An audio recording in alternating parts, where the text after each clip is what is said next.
Dear world, how many times have you been walking along and seen a friend approaching from the opposite direction?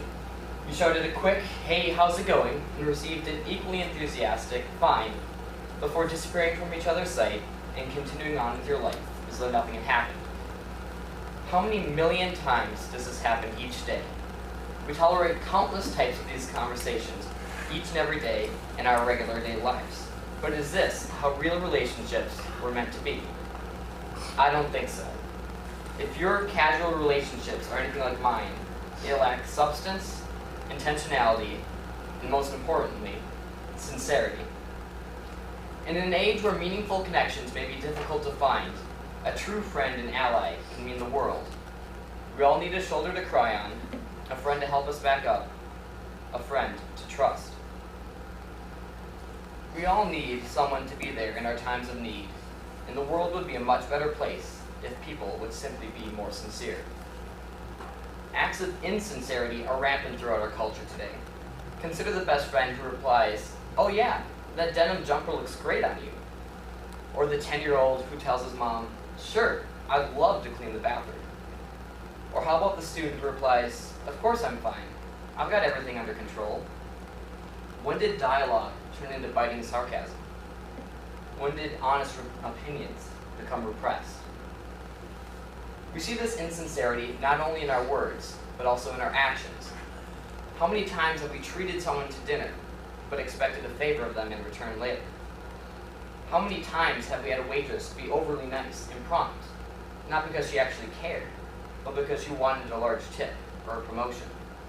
And how many times as children have we begrudgingly mumbled, "I'm sorry," simply because our parents or teacher made us? Dear world, sincerity has faded from a culture as of late. Today the word sincere is casually tossed around as a hasty closing line in an email with "sincerely yours," or as a corny thank you card with "our sincere thanks," or as an excuse with "our sincerest apologies." True sincerity, however, goes much deeper. True sincerity is being genuine, truthful, and straightforward. True sincerity is meaning what you say and saying what you mean. Real sincerity is the absence of pretense and deceit. At the heart of the matter, sincerity is being honest and intentional in all words and actions. The word sincere is derived from the Latin word sincerus, meaning clean or sound.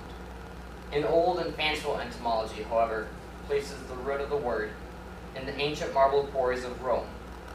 Dishonest stone dealers masked the marble's flaws with wax.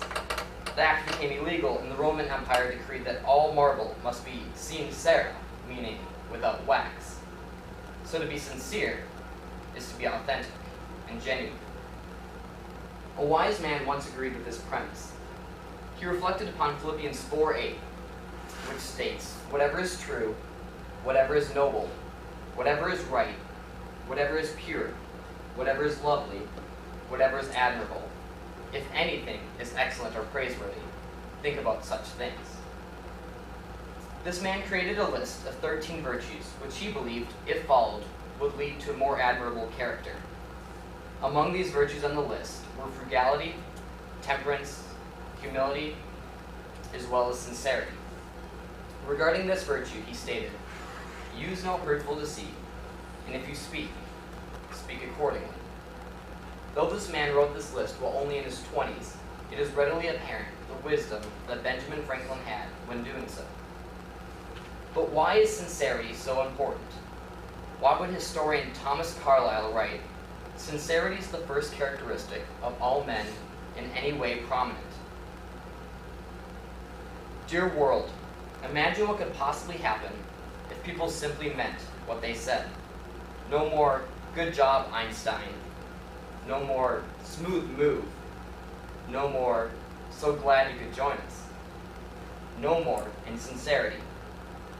What would happen if, for once, politicians didn't tell us exactly what we wanted to hear? What would happen if they said, "Our country is not in good shape right now.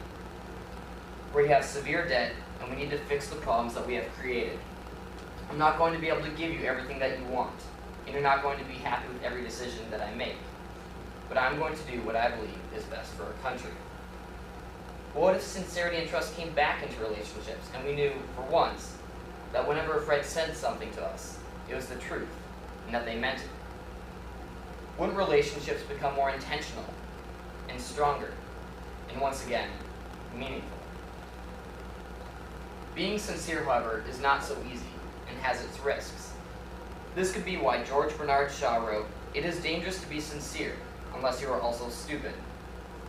No one likes to be told the bare-faced truth, to hear, "That shirt isn't very flattering," to hear, "I'm not having any fun at this party." But sometimes the truth simply needs to be told. Holding back the truth does nothing except hold us back as well.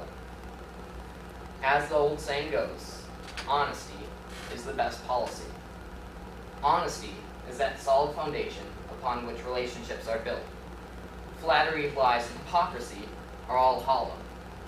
You can build on them for a short while, but in the end, it will cave in. So why build a shell that won't last?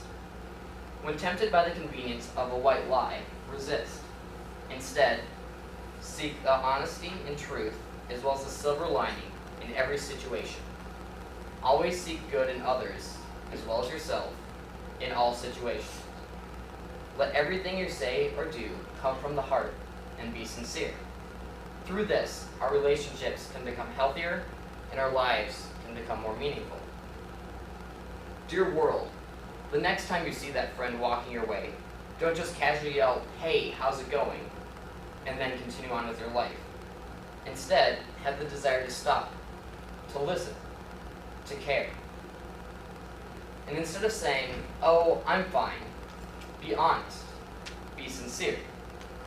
Tell them, "My life is pretty miserable right now. I have a 10-page paper due tomorrow, I haven't had a good night's sleep in days, and I have no idea what my major is." Allow others into your life to support you in your time of need. Francis Bacon wrote, "The worst solitude is to be destitute of sincere friendship." No person was meant to go through this world on their own. We need our friends to be present and honest in the good times and the bad, through the thick and the thin. In 1808, the Methodist circuit rider George Walker wrote a sermon claiming that sincerity is not so much a distinct virtue of itself, but rather a general quality which gives a stamp, a value, and a very being to all the virtues. In 1908, William G. Bessler, president of the New Jersey Central Railroad and pioneer in the aeronautics industry, said, "It is the marvel of human nature that so priceless a jewel is so easily achieved. All that a man must do to make friends is to be sincere." But what will history record for 2008? Will sincerity reclaim its rightful place as the value esteemed by all, or will it fade into oblivion, deemed inconsequential and unimportant? Dear world, now is the time to put sincerity back where it belongs, in everyday relationships between everyday people. Remember the words of Charles Spurgeon, "Sincerity makes the very least person to be of more value than the most talented hypocrite." Raise the bar high and act worthy of yourselves. It doesn't take a hero to be sincere, only a desire to rise above paltry mediocrity. Treat others the way you would want to be treated, and strive for more meaning, more earnestness, and more sincerity in all your words and actions. Sincerely, Ben Summerfeld.